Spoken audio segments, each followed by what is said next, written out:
Sanibonani ke ubongiwe Indlovukazi Ngiza nendaba wona uzanani nendlebe. Lona ke umamgobhozi wenu wodumo oniphathela zona zishisa on my YouTube channel. Please don't forget to subscribe, like and comment. Uthi umngani wethu uxayekile akazi ukuthi uzokwenza njani and udinga usizo lweni ngiyamcela ke nize nendlebe mina ngizozanani nendaba. Sanibonani ke ubongiwe Ndlovukazi Ngiza nendaba wona uzanani nendlebe. Nasi story sika mngani wethu. Umngani wethu uthi I met this guy Bongwe ngimthola emsebenzini uGuy uthi uGuy is a good looking man Bongiwe. Uthi wamuhle umfana. Uthi ke siyama colleagues nalo mfana lona and mina mangiqala emsebenzini ngiqashwe emva kwalo mfana lo mfana wafika kuqala kunami like he's kind of like a senior. Uthi so and then mina mangiqashwe emsebenzini ngiyafika ngiyaqashwa and uyena were to show me around and tell me like nje ngathola position through yena because uyena phela wes interview. Uthi okay fine. Uthi lo guy lona yazi sijwayelana emsebenzini like uyabona lento ukuthi and then icolleague yakho nibe close sometimes nidla ndawonye makaphethe isikhaftini. Uthi most lo guy bekangapheki but into abekayenza bekwazi ukuthi athenge ifast food makathenge ifast food would share emsebenzini abesethi yena uhalela ukudla okuphekiwe bese nami sometimes I would bring food okuphekiwe sishare sobabili sihlala kanjani emsebenzini thina bese close kakhulu nje like naye. Uthi sajwayelana kanjalo uthi Bongiwe akekho shela umunye but nje sagcina sesinaleyo bond sagcina sesijola ukuthi sajola kanjani angazi but we had so much chemistry between us. Athi Bongiwe sahamba isikhathi uGuy kusho ukuthi ngama holiday wama Easter uGuy agoduke ayikhaya uya ekhaya uGuy uyangitshela futhi uyangixoxela ukuthi I'm going home, I'm going to see my parents. uGuy akanayo iring emsebenzini ayikho into ekhombisa ukuthi ushadile. uGuy uphila njengebachelor nje uyambona nje ukuthi uGuy umuntu oziphilela impilo yakhe yedwa. Uthi agoduka ekhaya magoduka ekhaya ngama Easter okay all is well, all is fine like uyangifonela uyangitshela ukuthi okay balala early kubo because abazali bakhe badala so he can't be making noise sikwazi ukuthi sifonelane ebusuku. So now I knew ukuthi and then at a certain time I can't get hold of him because uhleli labazali. In fact he's gonna text me, we're gonna text back and forth. Okay lutho bonke ukurealize ukuthi cha uGuy ushadile. Uthi ke siya text until uGuy azabuye ke makabuye uGuy then angi-invite endlini yakhe kuyi-flat lakhe. uGuy uhlala eflatini nami ngempela ngiye kumvakashela uGuy siyahamba ngemoto yakhe. I don't have a car, uGuy has a car. Siyahamba ngemoto yakhe kumnandi. Uthi nje we are so in love. Sometimes we would pass kuma restaurant and order ukudla ewindini like you know bese siyahamba siye endlini siyohlala naye and just chill and eat. He plays good music. uGuy is very good with slow jam and jazz music like uthi nje he's smooth and also apartment yakhe was very clean and I'm like ooh uNkulunkulu I ask it one thing please sengimtholile umkhwenyana wami. Hayi uthi umngani wethu ajabule ukuthi ya finally ngimtholile wami umuntu omuhle umtholile maqondana wakhe.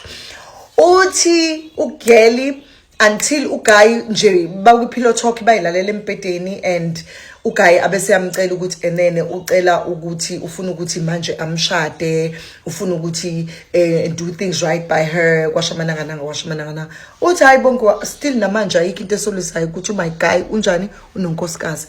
Uthi kuthe kusuka lapho ngoDecember kuyavalwa ecompany yethu I go home naye uya kuphi kubo. Siyahamba ke kusho ukuthi wahamba ngomhla ka15 nami ngihamba ngomhla ka15 I go home because bese sisobabili we wanted to spend time before omunye nomunye agoduka ekhaya. Nangempela wagoduka wayekhaya makagoduka ayekhaya. Uthi Bongiwe kuthi umuntu wami ke uthi umuntu nje ophuzayo like he drinks wine akayeni alcoholic but nje he would just sit down and chill and just sip wine and like we used to sip wine together and just relax nje impilo nje stunning. Uthi Bongiwe kuthi ngomhla ka16 December I get a call from a woman. She's calling me, she's asking me ukuthi ngiyamazi noSibanibani. Uthi mina ngokukhulu uPapa ngivumele phezulu I'm thinking umakamfana.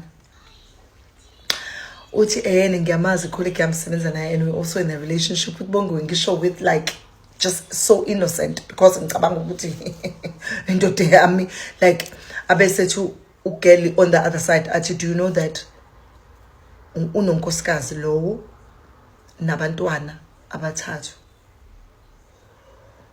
Ugeli athi, hey, no, you're not talking about my person. Ufona ngefoni yendoda ugeli. Uguy ulele udake uphuzile. After drinking wine, he just relaxed and slept. Ugeli athatha ifone, check efonini, afonele untombazana. Do you know that's my husband? Unabantwana abathathu naye nje. So whatever you're doing, I just saw ama messages akho between you and him, and please ngiyacela ukuthi uhlukane nomyeni wami. Athi ugeli, you know Bongi, I was so shocked. I just listened to the lady and I was like, okay, sisi ngiyaxolisa. Sisebenza naye akangitshelanga ukuthi unonkosikazi, mina ngazi ukuthi usingile. Nangampela avuke my guy, confront unkosikazi, ambuza ukuthi, and then wena unentombi emsebenzini. This girl has been sending messages while you were sleeping, so I thought, okay, let me open your phone. Mangithola ngiyathola ukuthi you guys are in a full-on relationship. What is going on? Atha umdodi zame ukuphika, because ke bayaphika bandla. Aphike umfana, aphike athi nje, mama angiyazi lonto, le ntombazane washimana ngananga. Unkosikazi, luckily she's seen enough proof to know ukuthi the husband is lying. Abese yamtshela ukuthi ngosuku ukuthi beninzi ukuthi bekasendlini yakho kanje wamlanda kanje. All of these things are written on your WhatsApp. And ngaleso sikhathi umbhale ngobani? Ngomkhize. So when are you in a relationship with Umkhize? Athi ndoda, okay, no, I'm going to tell you the truth. I am seeing this girl, and manje bengizokwenza njani, because wena uhlala la emakhaya and mina ngihlala eThekwini, so ngizokwazi kanjani ukuthi and then ngihlale ngedwa, because I need someone who's going to help me while ngiseThekwini. Abese yabuza unkosikazi ukuthi shuthi ubufuna isithembu, you were trying to create isithembu. Athi uguy, no. So uzoba kanjani nentombi uphinde ube nonkosikazi? Athi uguy uzomala ugeli. Sihamba isikhathi ahamba uguy aphindele eThekwini. Makaphindele eThekwini uguy uyafika amanzi ashile laphana. Phela ugela akamtshelanga ukuthi enene unkosikazi akamtshelanga ukuthi uyifonelile intombi. Uyafika laphana intombi yambuza ukuthi, and then wena why ungangitshelanga ukuthi unonkosikazi? Ngizothi ngonkosikazi wakhe sengifonela, so sengathi mina ngi-side checking, I'm cheating and I'm dating indoda eshadile.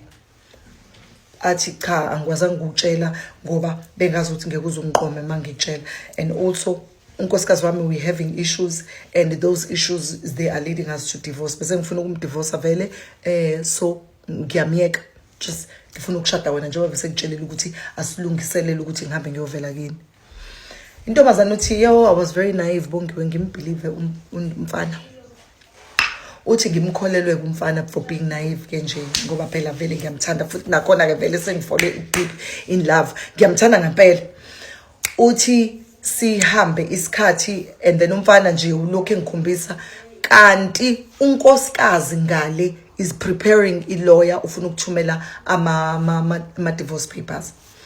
Athumele ama divorce papers unkosikazi, indoda ayingitsheli, so yena uza kumina uzongitshela ukuthi he's the one sending divorce papers to unkosikazi wakhe.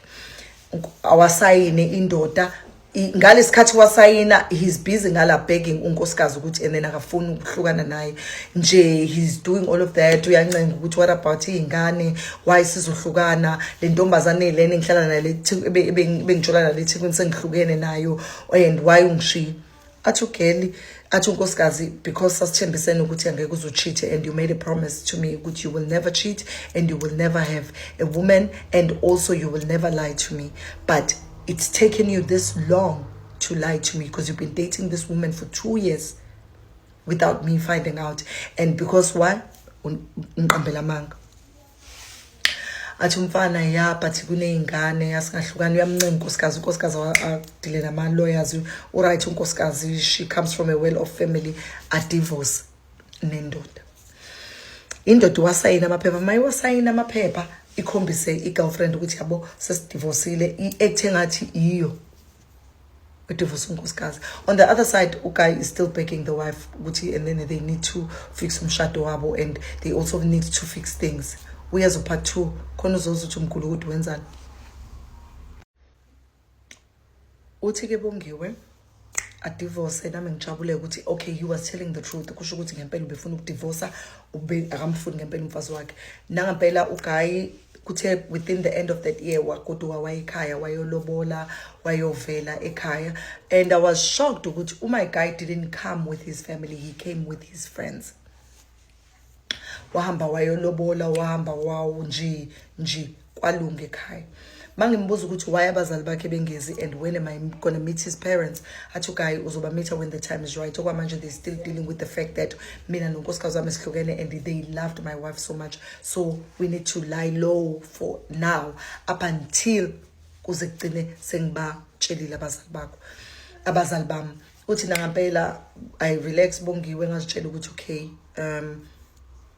kuzokwenzeka however kwenzeka ngakhona uthi unkosikazi because wayenomuzi ehlala nabazali kulowo muzi lowo unkosikazi had to find another place la azohlala khona yena so that azongahlali nabazali.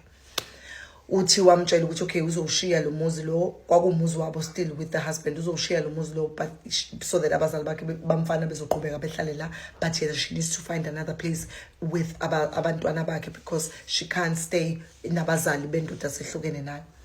uGuy amncenga athi no you can't angeke ukwazi ukushiya hlala lapha ekhaya athi okay but athi no it's okay like I'm okay with it, I'm okay with the decision oyenzile abantwana bakwazi ukusafara because wena and nami sixabene mabahlala ekhaya bazoba ne-access kuba kugogo nomkhulu wabo so please ngiyacela ukuthi uqhubeke uhlale ekhaya. Uthi nangempela aqhubeke uGuy ahlale unkosikazi aqhubeke ahlale ekhaya. Uthi Bongiwe sishade noGuy sishade yonke into nje ihambe kahle uthi enene umuntu owayefikile kulo mshado lo kwafika ubaba wakhe uma wakhe didn't come sishada everything uthi bengangiphathi kahle but there was nothing I can do but kodwa at least wafika ubaba wakhe waze emshadweni so I was like okay and he made an excuse wangitshela ukuthi uma wakhe because uyagula uthi ngayi accepta futhi lonto nangempela because he's the only child kubo kulungile. And then sahamba isikhathi masiqhubeka isikhathi kubo ekhaya kamfana kube nama flats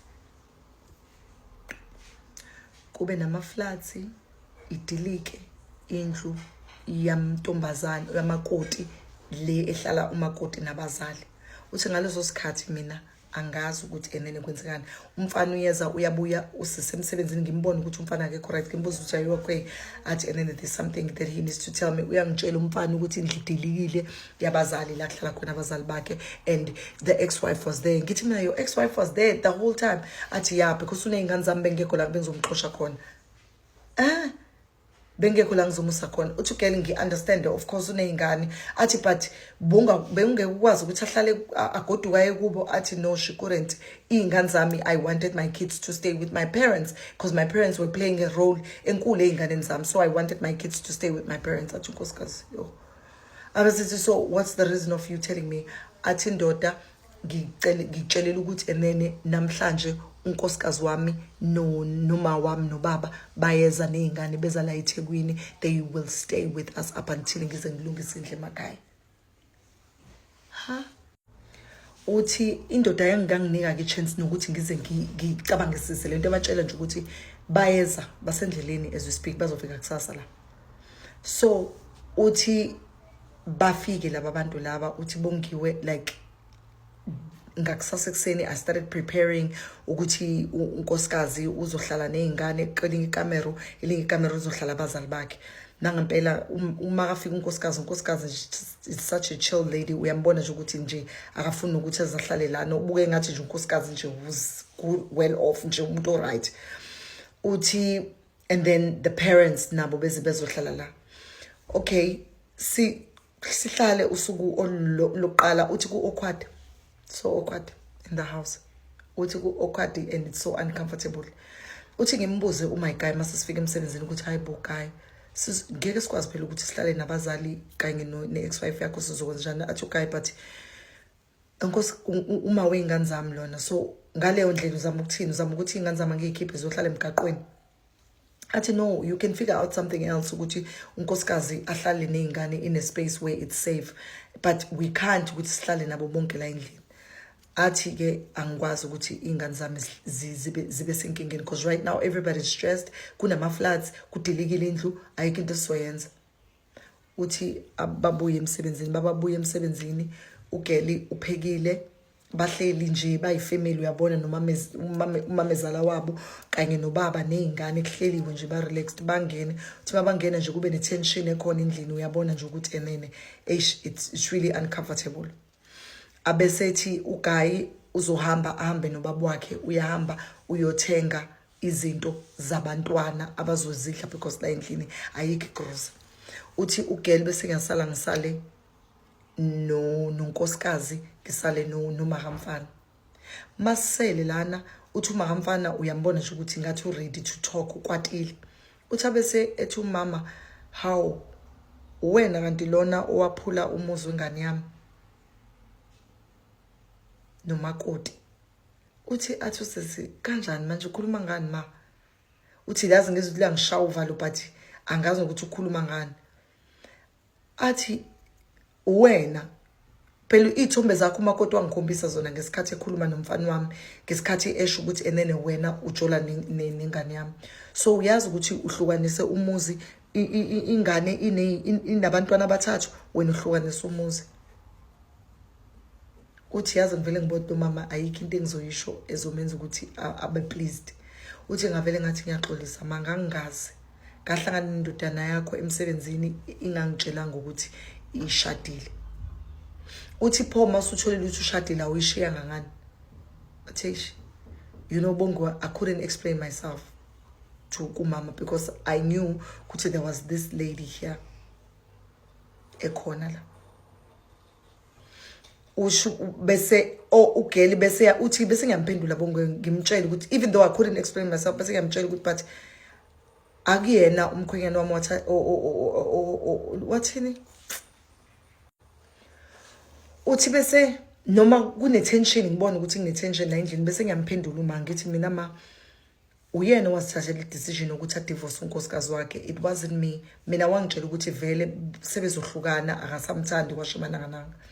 Abese yaphendula unkosikazi athi no akazange divorce, I divorced him.